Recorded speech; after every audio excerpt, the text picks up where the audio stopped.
Hi, my name is Tim, and welcome to this video lesson on the National Airspace System.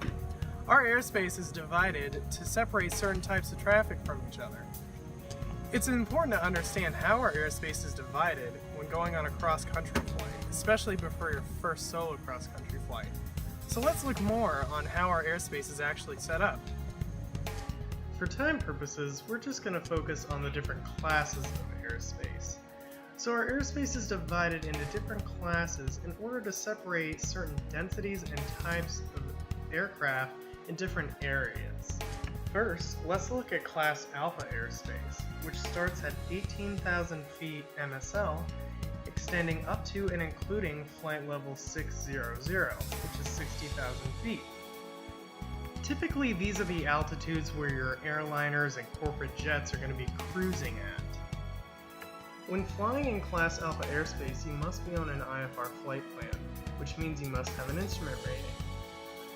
Most airspaces have VFR weather minimums, which dictate what VFR is in each individual airspace, but Class Alpha doesn't really have this since you are on an instrument flight plan, so you're not really worried about what is VFR. The next airspace we can talk about is Class Bravo airspace. Now, Class Bravo airspace is going to be typically where you have your really busy airports in the United States, such as Atlanta, LAX, Cincinnati, things of that nature, and you're going to have very heavy traffic with many large airliners going in and out. Now let's get in and actually talk a little bit more about the Class Bravo airspace itself. On a sectional, the Class Bravo airspace is easily identified with the thick blue lines surrounding the airport. Here's a picture of what that looks like on the sectional. There will also be a label on the sectional itself naming the airspace and the primary airport within it. The dimensions are individually tailored. Usually the ceiling is about 10,000 feet for Class Bravo airspace, and as you can tell, it kind of looks like an upside down wedding cake. That's like its distinguishing feature. There are some requirements in order to enter Class Bravo airspace. First of all, you must be cleared to enter or exit the Class Bravo airspace by air traffic control. If you don't have a clearance, you're going to get in a lot of trouble. If you have an IFR flight plan, the clearance is already given to you, so you don't need to request clearance prior to entering in that case. You must also have a two-way radio in order to get that clearance. You must also have a Mode C transponder, but not only in the airspace, but also within a 30 nautical mile Mode C veil that surrounds the primary airport within the Class Bravo. So if you're within 30 nautical miles of that airport, make sure you have your Mode C transponder. One nice thing is that the Mode C veil is actually depicted on the sectional. So if you're not sure if you're within that 30 nautical miles, just look on your sectional and that'll confirm it with you so you don't get yourself into a tricky situation. Now, like I mentioned before, there are different requirements for what constitutes VFR inside the different airspaces. In the case of Class Bravo, your requirements are visibility of 3 statute miles, and you also must be able to remain clear of clouds. The reason for such low requirements is because air traffic control is actually responsible for providing traffic separation between IFR and VFR aircraft while inside the Class Bravo airspace. The speed limit inside Class Bravo airspace is 250 knots, and the speed limit underneath the shelf of Class Bravo is 200 knots, and those are both measured in indicated airspeed. We can now move on to our next class of airspace, which is going to be Class Charlie airspace. Class Charlie airspace is typically going to surround your airports that are not as large as Class Bravo, but still have a large amount of traffic and are also serviced by radar approach control. Let's talk a little bit more about the airspace itself. Now, Class Charlie airspace is depicted on the sectional with a thick magenta line surrounding the blue airport on the sectional, as well as the airport name. Now, similarly to a Class Bravo, each Class Charlie airspace is individually tailored. However, each one has only 2 shelves, and generally the lower shelf starts at the surface and goes up to 4,000 feet AGL with a 5 nautical mile radius, and the upper shelf generally starts at 1,200 feet AGL, going up to 4,000 feet AGL. Now, unlike a Class Bravo airspace, you do not have to get an air traffic control clearance in order to enter Class Charlie airspace. However, you do have to establish two-way radio contact. If ATC comes back and says, aircraft calling, stand by, this is not considered two-way radio contact. They have to say your full call sign in order for it to be considered two-way radio contact. Obviously, you also need a two-way radio, and then you also need a Mode C transponder when you're flying within and above Class Charlie airspace up to 10,000 feet MSL. The weather requirements for VFR inside of Class Charlie airspace are a visibility of 3 statute miles, and for clouds you need to be able to stay 1,000 feet above them, 500 feet below them, and 200 feet abeam clouds.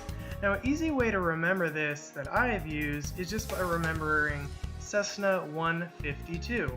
That helps you remember the 1,000 feet, 1,000 feet above, 500 feet below, and then 200 feet abeam. Cessna 152. Next, we'll talk about Class Delta airspace, which surrounds airports that are not quite as busy as Class Charlie airspace. However, they are busy enough to have a control tower, although they don't typically have radar approach control located at that specific airport. Now let's get into the airspace itself. On the sectional, Class Delta is depicted as the blue airport surrounded by a dashed blue line, along with the airport name. While the dimensions of Class Delta airspace are individually tailored, it's a generally more simple design than the other airspaces. It's a one cylinder with a 4 to 5 nautical mile radius that extends from the surface up to 2,500 feet. The requirements to enter Class Delta airspace are a two-way radio contact and naturally a two-way radio. There's no transponder requirement for Class Delta. The weather requirements for VFR in Class Delta are the same as Class Charlie. Visibility of 3 statute miles and the 152 rule, 1,000 feet above, 500 feet below, and 200 feet abeam clouds. Now, you might have noticed that I haven't mentioned anything for speed limits inside of Class Charlie or Class Delta.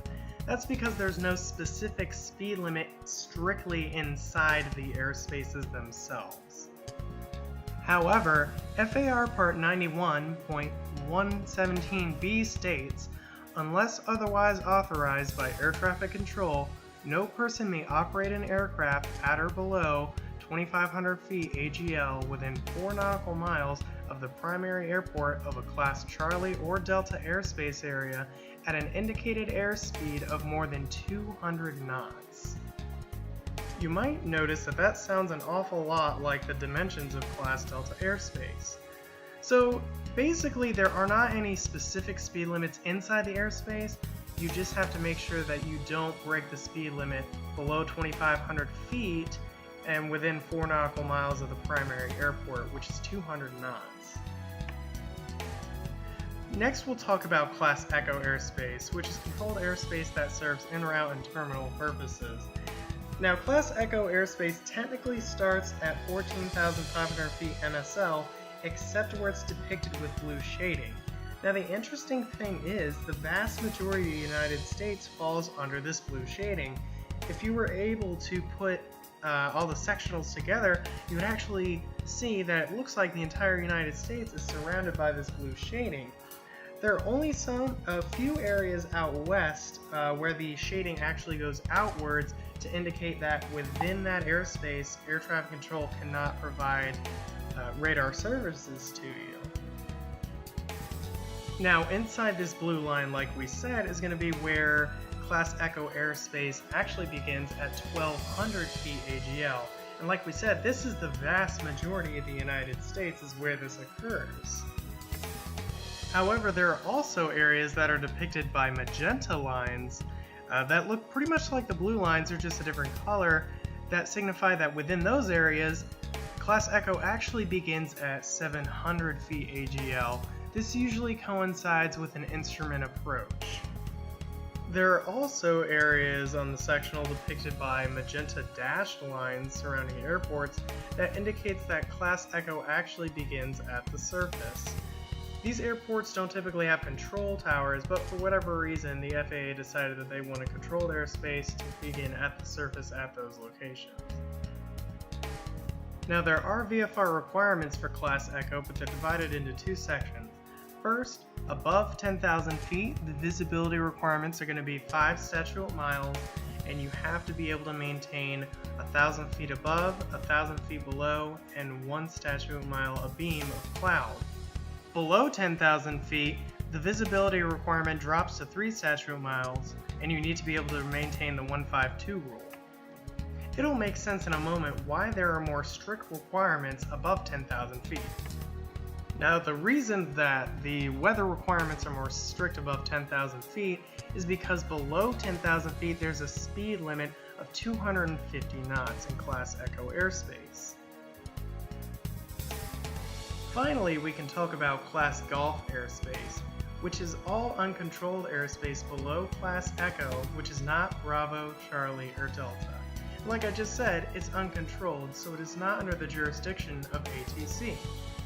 The vast majority of the uncontrolled airports in the United States are Class Golf at the surface.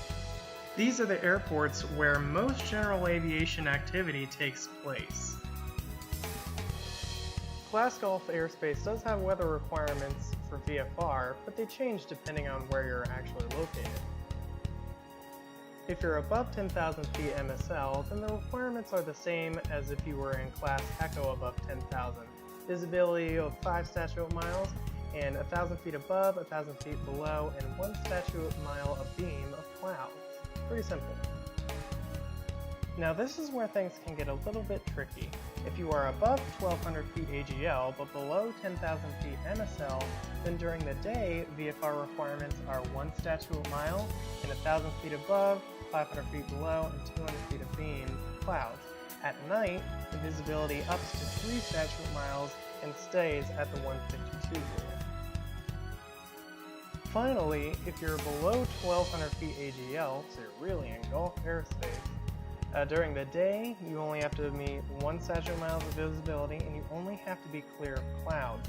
At night, the visibility is up to 3 statute miles, and the clouds are up to the 152 rule. Now, something to consider is just because it's during the day and you have 1 statute mile of visibility and you're able to maintain clear of clouds, it may be legal, but is it necessarily smart to go flying in that situation? Sure, it may be legal, but it's important to use common sense and make sure that you're flying within your capabilities. And with that, we have covered all the classes of airspace as well as the equipment and weather requirements associated with each one. Thank you everyone for watching this video. If you have any more questions regarding airspace, reference the Federal Aviation Regulations as well as the Aeronautical Information Manual or any other FAA publication, or just ask your local flight instructor. Thank you again, and see you next time.